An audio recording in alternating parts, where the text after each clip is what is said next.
নমস্কাৰ, আপোনালোক সকলোকে মোৰ ইউটিউব চেনেল টিচাৰ্ছ কৰ্ণাৰলৈ পুনৰ এবাৰ স্বাগতম জনাইছোঁ। উচ্চ ন্যায়ালয়ৰ দ্বাৰস্থ হৈছে মিড ডে মিলৰ ৰান্ধনি সহায়িকাসকল।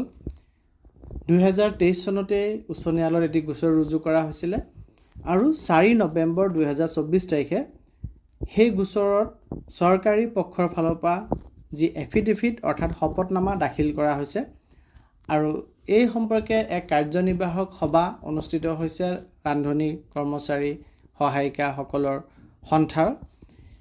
সম্পূৰ্ণ বিষয়টিৰ বিষয়ে আপোনালোকক আজি ভিডিঅ'টো জনাম। ভিডিঅ'টি শেষলৈকে চাই ভাল পালে লাইক এণ্ড শ্বেয়াৰ কৰিব আৰু চেনেলটি যদি এতিয়াও ছাবস্ক্ৰাইব কৰা নাই কাইণ্ডলি ছাবস্ক্ৰাইব কৰিব।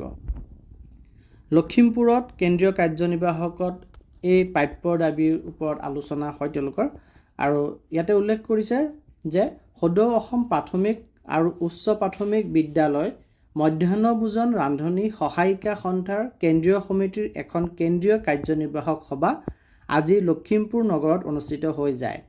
কেন্দ্ৰীয় সমিতিৰ কাৰ্যনিৰ্বাহক সভাত উচ্চ ন্যায়ালয়ত ৰান্ধনিসকলৰ প্ৰাপ্য অধিকাৰৰ বাবে 2023 বৰ্ষৰ 6 জুলাইত দাখিল কৰা গোচৰৰ সন্দৰ্ভত বিস্তাৰিতভাৱে আলোচনা কৰে। উচ্চ ন্যায়ালয়ত সন্থাই দাখিল কৰা গোচৰৰ ভিত্তিত যোৱা 4 নৱেম্বৰত চৰকাৰী পক্ষই শপতনামা দাখিল কৰিছে।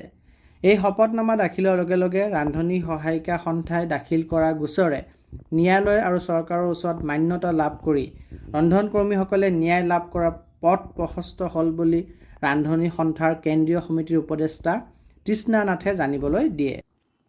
উপদেষ্টা নাথে লগতে কয় যে ৰন্ধনকৰ্মীসকলৰ প্ৰাপ্য অধিকাৰ আৰু মাননি বৃদ্ধিৰ বাবে বিগত বছৰ ধৰি ৰাজপথত গণতান্ত্ৰিক আন্দোলন চলাই থকা হৈছিল, কিন্তু এই আন্দোলনৰ প্ৰতি চৰকাৰে তিলমানো সদিচ্ছা দেখুওৱা পৰিলক্ষিত নহ'ল।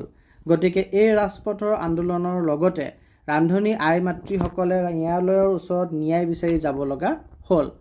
আমি ভাবোঁ যে উচ্চ ন্যায়ালয়ে ৰান্ধনি আইসকলক ন্যায় দিব। কাৰ্যনিৰ্বাহক সভাত সভাপতিত্ব কৰি সন্থাৰ সভানেত্ৰী সবিতা বড়োৱে বিভিন্ন ভাগত বিভক্ত হৈ থকা ৰন্ধনকৰ্মীসকলক একতাৰে থাকি ৰন্ধনকৰ্মীসকলৰ প্ৰাপ্য অধিকাৰৰ বাবে যুঁজ দিবলৈ আহ্বান জনায়। ন্যায়ালয়ে খুব কম সময়ৰ ভিতৰতে ৰন্ধনকৰ্মীসকলৰ দুখ দূৰ কৰি আনন্দৰ বতৰা দিব বুলি বড়োৱে উল্লেখ কৰে। আজিৰ এই কাৰ্যনিৰ্বাহক সভাখনৰ উদ্দেশ্য ব্যাখ্যা আগবঢ়ায় সন্থাৰ সাধাৰণ সম্পাদক সুনীল ৰংপিয়ে। সভাত 14খন জিলাৰ প্ৰতিনিধিৰ লগতে কেন্দ্ৰীয় সমিতিৰ প্ৰায়সকল বিষয়ববীয়া উপস্থিত থাকে। শেষত সভাই সিদ্ধান্ত গ্ৰহণ কৰা অনুসৰি ন্যায়ালয়ৰ যুঁজৰ সমান্তৰালকৈ ৰাজপথতো গণতান্ত্ৰিক আন্দোলন অব্যাহত থাকিব। অহা 10 ডিচেম্বৰৰ পৰা মাৰ্চ মাহলৈকে ধাৰাবাহিক গণতান্ত্ৰিক প্ৰতিবাদী কাৰ্যসূচী ৰূপায়ণ কৰা হ'ব। প্ৰথম মাহত প্ৰতিখন জিলাৰ সদৰত প্ৰতিবাদী কাৰ্যসূচী ৰূপায়ণ হ'ব। পৰৱৰ্তী সময়ত 3খন জিলা সন্মিলিত হৈ এখন জিলাৰ সদৰত উপায়ুক্ত কাৰ্যালয়ৰ সন্মুখত দিনজোৰা প্ৰতিবাদ সাব্যস্ত কৰা হ'ব।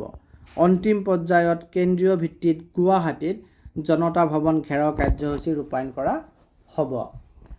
থোৰতে ক'বলৈ গ'লে আমাৰ যি বিদ্যালয়সমূহত ৰান্ধনিসকল আছে তেওঁলোকে খুব কম মাননিতে তেওঁলোকৰ ছাৰ্ভিচ তেওঁলোকে ছাত্ৰ ছাত্ৰীসকলক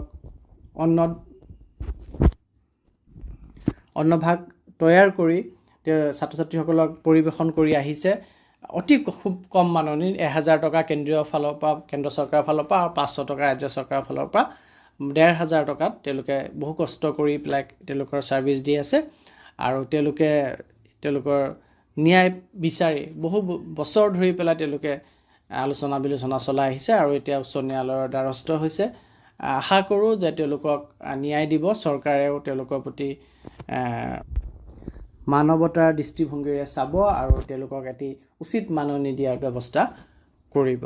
ধন্যবাদ।